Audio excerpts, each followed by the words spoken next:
Florence, the capital of Tuscany, is best known as the birthplace of the Renaissance. It boasts iconic landmarks like the Duomo and Ponte Vecchio, and the famous art galleries such as Galleria de Accademia and the Uffizi Gallery. But we're not here for those today. We're here for something just as special and steeped in history, and perhaps even more enjoyable: the food and wines of the region. Join us as we take a bite out of beautiful Florence.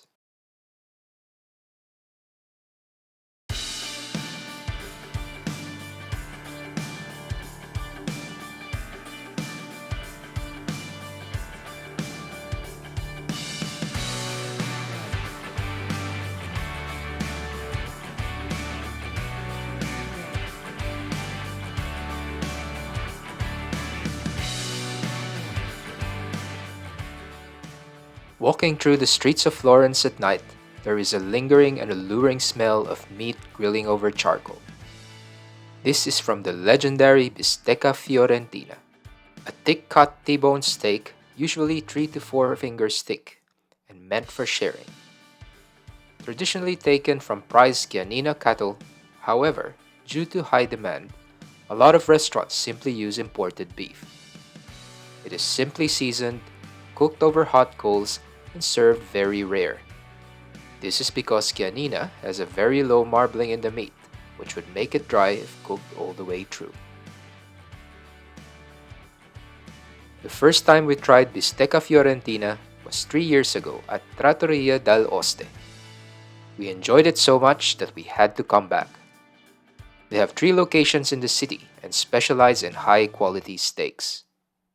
They take a farm-to-table approach, controlling the entire process from breeding to slaughtering to the dry aging. We went full-on with an authentic Chianina bistecca, which weighed in at just over a kilo. Along with this, we got the traditional sides of beans, grilled vegetables, and a bottle of Chianti. This was even better than we remembered. The flavor is amazing.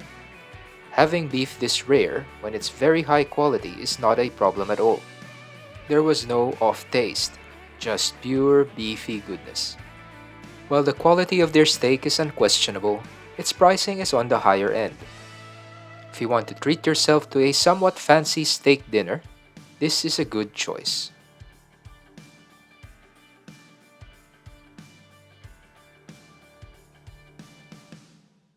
Once was not enough. This time, we went to Trattoria Zaza, which is not far from Mercato Centrale. While they do not specifically specialize in bistecca, they do a really good one. The bistecca we ordered did not mention Chianina, so we weren't sure what beef they used, but it was also very good and a bit cheaper.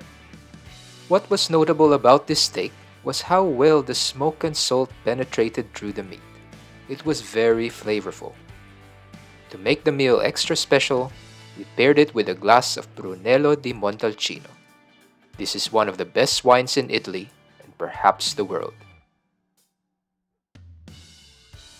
We came back a second time and this time requested a seat at La Casa. This is a historic part of the restaurant and a little secret area. This time, we tried some traditional Tuscan dishes.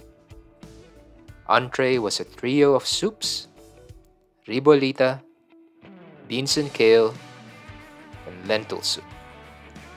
For mains, I ordered pappardelle with wild boar ragu, another local delicacy. Julie had the sea bass with green peppercorn and cognac cream sauce. Everything was fantastic.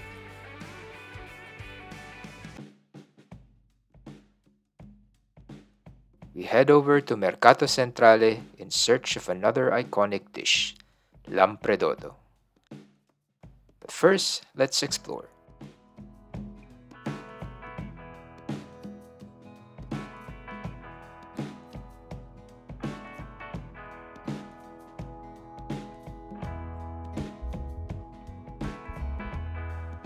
Lampredotto is the fourth stomach compartment of a cow given a delicious makeover.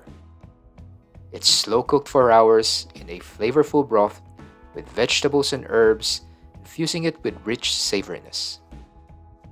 The cooked Lampredotto is then sliced thinly, stuffed in a crusty bread roll, and dressed with either a salsa verde, rosso, or both. Some prefer a simpler approach with just a sprinkle of salt and pepper. But we discovered an even better way of eating it. You order the meat and broth with the sauces on a plate with bread on the side. This way, you get to really taste the meat. And there's no better place to have this than at Da Narbone. Da Narbone is a well-established stand within the Mercato Centrale and have garnered a reputation as a must-try for traditional Tuscan cuisine. Another tip, the queue to this place is normally very long. We came at 10 a.m. to avoid the queues.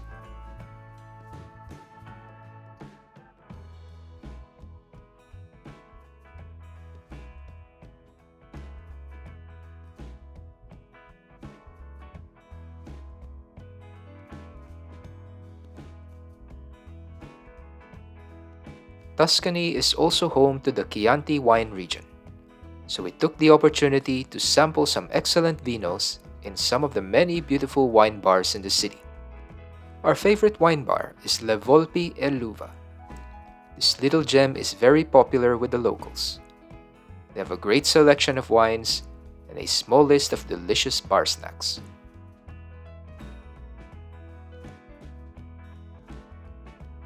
We sat next to one of their regulars and ended up having a lengthy and very enjoyable conversation. It gave us a good insight into what everyday life is like in Florence. Please note, this place is quite small. A reservation is highly recommended.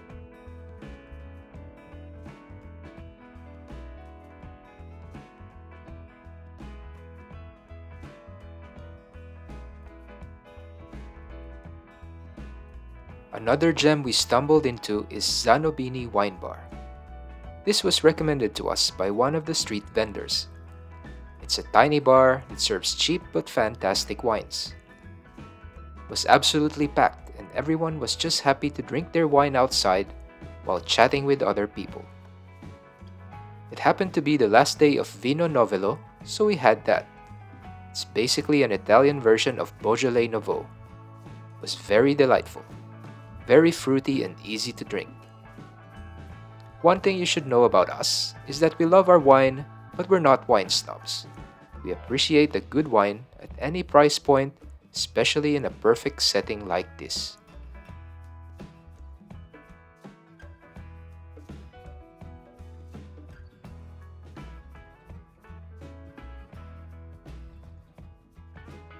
In between meals and sightseeing, we also visited Julie's favorite fragrance brand, Santa Maria Novella, the oldest pharmacy in the world.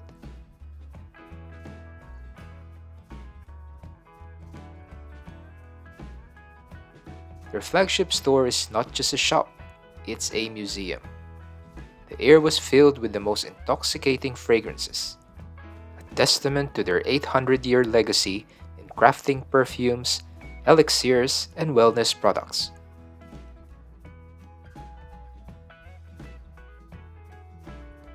Their shelves filled with meticulously crafted lotions, soaps, and even potpourris, all made with time-honored recipes passed down through generations.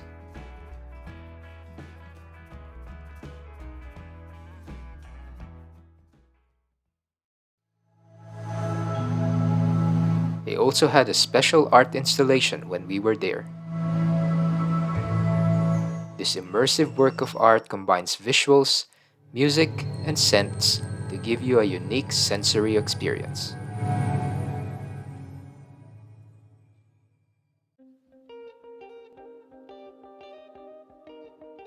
World-famous All'Antico Vinaio is a must-try for first-time visitors.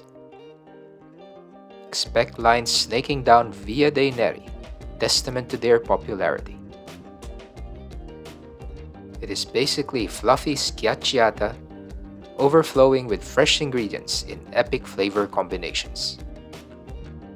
These flavor bombs are surprisingly affordable, perfect for a grab-and-go lunch or a satisfying afternoon snack.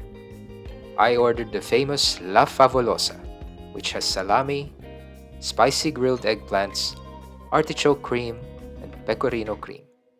Julie ordered the Schiacciata del Mela.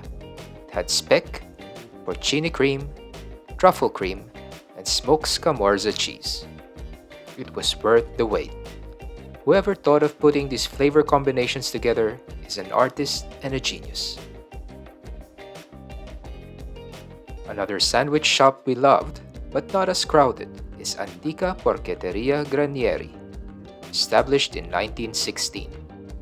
These roast pork sandwiches are incredibly good. The combination of the flavorful fatty pork combined with the fresh green salsa is pure perfection. Forget tourist trap restaurants. This is one of the best lunches you'll have here.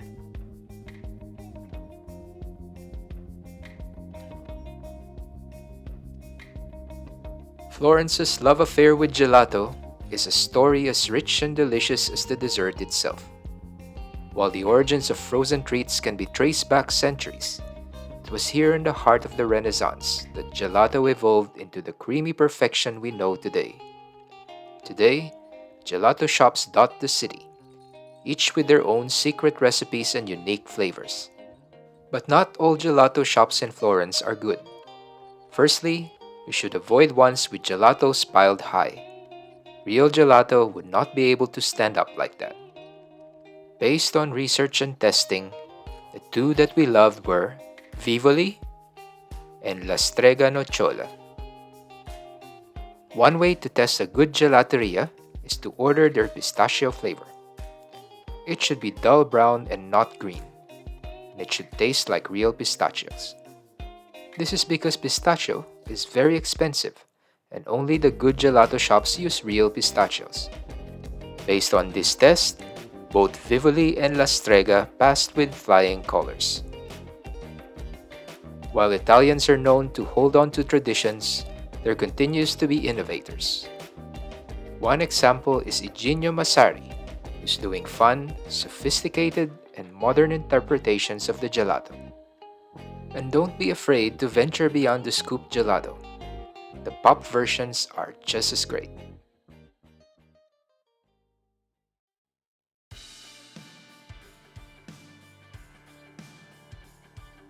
Like its architecture and art, Florence's history is reflected in their cuisine.